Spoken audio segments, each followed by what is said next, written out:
Hello, brain shakers. Welcome to today's episode where we're going to be looking at the mechanism of labor, some of the movements that the fetus is going to undertake in order to negotiate the birth canal. Now, you must also remember that the pelvis here has different levels, meaning that it has the pelvic brim, it has the cavity, and then it has the outlet here. The outlet can be broken down into the obstetric outlet, and you have the anatomical outlet here. Now, as the fetus is going to obviously come in and engage into the pelvis, it has to use the fetal diameters, that is the fetus count diameters, that are favorable for this labor to then progress and culminate into a normal and less traumatic delivery. So, meaning that the fetus would then have to make those turns here and there, and following the principles of labor, then that will culminate into a successful delivery. And that's exactly what we're going to obviously be looking at.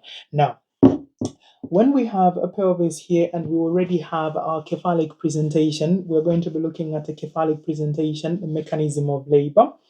So you have this fetus here. Obviously, the presentation is cephalic. The presenting part is the vertex. The leading part will be the anterior aspect of the parietal bone. The denominator is obviously going to be the occiput here. We know the lie is obviously longitudinal because the fetal spine is parallel to that of the maternal spine. And then we will be talking about issues of complete flexion as our attitude there. So we are going to use, this is going to be maternal right, this is going to be maternal left. Now, the position that we're obviously going to use is going to be a right occipital anterior. Now, I have done a separate video on the different positions that the cephalic presentation is going to assume, and those that would be assumed by a bridge presentation. And if you want to look at those, please do head to my YouTube channel, which is the Brain Shakers Academy, and those videos are readily available there. So the position that we're going to obviously use is going to be the right occipital anterior, and that's the mechanism that we are going to do. So what happens when we have a right occipital anterior will be similar to what happens when we have a left occipital anterior, only that the movements that will be happening towards the right will now be happening towards the left. So if we have a little man here facing that way, so you have this as your right occipital anterior position.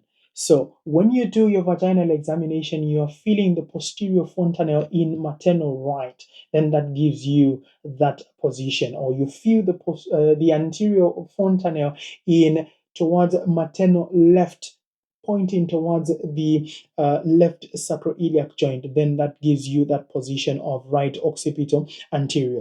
So descent is obviously going to happen. That's the first step in the mechanism of labor. Descent continues to happen, and then that descent forces this head to then come and get into contact with the pelvic brim, which is just basically that line on top of the pelvis and its landmarks. So it comes and now is on the pelvic brim. And when the fetus now reaches the pelvic brim here and assumes that position of right occipital anterior, what is then going to happen is that there is going to be continuous flexion. So with continuity in the contractions and the age of the woman to actually bear down, even before the woman starts to bear down, there is that pressure that is coming from the contractions. So when the contractions are exerted on the fetus, what is then going to happen is that there is going to be a movement of that contraction pressure onto the fetal spine, because the fluid that is there within the amniotic sac, it's incompressible. Then the pressure is then exerted on the fetal spine, which then moves down and then causes further flexion. Now, the whole purpose of this further flexion is basically to help this fetus to engage with the smallest diameter, which is the suboccipital bregmatic, and 9.5 centimeters diameter. So from descent, then you are going to have flexion that is going to be facilitated by the fetal axis pressure. Now, You have had descent, you've had a flexion happening there, and because there is continuous movement of that fetal head down into the cavity, it now meets the resistance of the pelvic floor muscles and obeys principle number 2, where it is forced to then rotate and come to lie in the anteroposterior diameter, meaning it aligns the sagittal suture into the anteroposterior diameter. So that is now the internal rotation, or the rotation of the head that has now happened. And because you have all those contractions coming in, the contractions continue to push this fetal head down and the rest of the body down into the pelvis, and then it starts to recede. To recede is basically to just move forward, come back, move forward, come back, move forward, come back. And this happens when you have a contraction. You find that the head comes down. When that contraction is over, then it recedes back until such a time when the largest transverse diameters on the fetus skull, which is the biparietal diameters, that is about 9.5 centimeters. You can look at the video that I have looked at on the fetal skull to remember, or rather remind you on the diameter. So you have the transverse diameters here, which is the largest is the biparietal, which is 9.5. The smallest is the bitemporal, which is around 8.2 to about 8.5 centimeters. Now, once these large parts or the biparietal diameters have then been delivered, it means that this fetal head will no longer recede and will be held around the vulva here. And then that will then be followed by a process of extension. Now, when the head is held here right prior to extension, this will now be termed as crowning.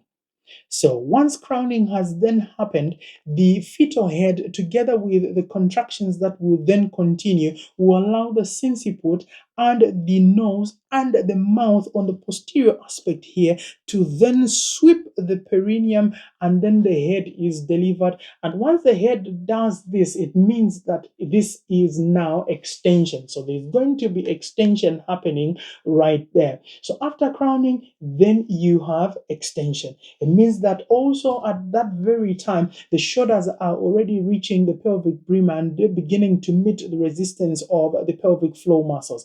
But before the shoulders can actually do anything, what this fetal head is then going to do is it is going to restitute, meaning that it is going to undo the twist that was created when it had made its internal rotation towards the right, or when it made that forward rotation. That means that now the twist has been undone. So there's that restitution. So there will be basically two movements here that are going to happen. Very subtle movements, but then it may appear as it's one movement that is going to obviously happen. There is that process of restitution that is going to happen.